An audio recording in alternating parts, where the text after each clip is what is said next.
How to download or save image from Behance in high quality.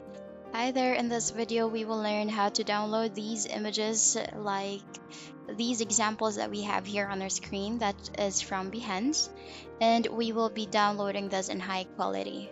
So first thing that you can do is go to your web browser and search for behance.com.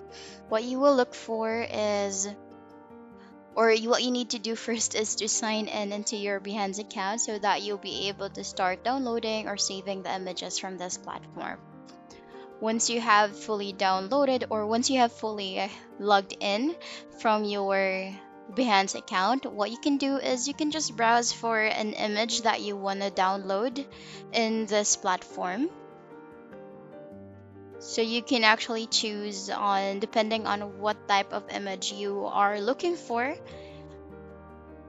browsing on this platform here. So for example, we will be downloading this image here. What you can do is just simply right click on your mouse and then just click on save as, and then it would automatically be saved into your computer and it would be downloaded in high quality. And that's basically it. That's how you will be able to download or save an image from Behance. And that's the end of the video. Thank you for watching. Bye.